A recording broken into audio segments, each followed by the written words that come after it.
I'm not going to put myself in a position where I say that I'm never going to come back, right?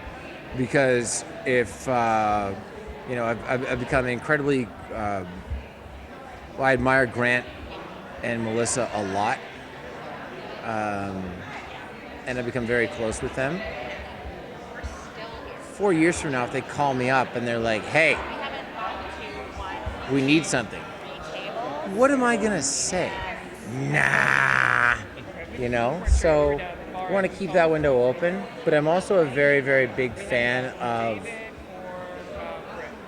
definitive goodbyes. It was my thought that, yeah, he had to leave his wife, and he had to leave his infant child, and he had to leave William, and theoretically, he had to leave Diggle and Thea and all of the people that are important in his life. But I want him to be strong, because it's important to me that when Felicity says, whatever happens, I'll find you, right? If he believes that, then he can march forward. Okay, just gonna say cheers, right? Because the last scene it's just Sam going, no, we're closed, and then he goes and he fixes the thing. If I were to pick the way that we go out like that. And the way that Mark pitched it, he's like, so you are here. And I'm like, what? And he goes, and then this happens, and I go, oh. And you talk about how odd your location is with the scene partner that you're with. And then that's it. I'm directing episode 803. Yes. So I'm really excited. I actually spent this last hiatus doing the WB Directors Program, which was so educational, so good.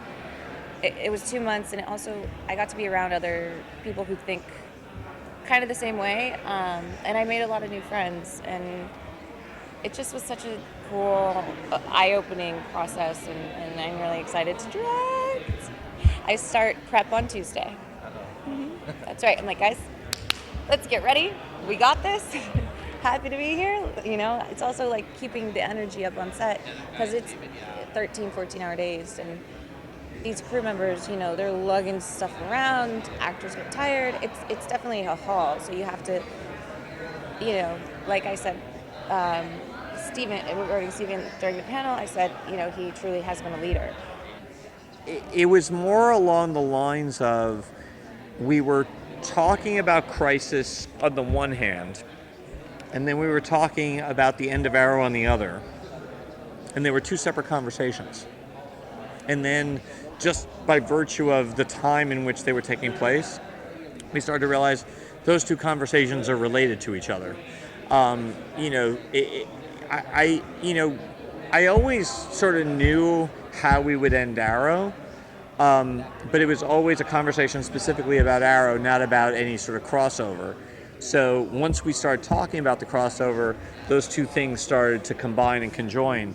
But I think, the goal has always been, do an amazing crossover.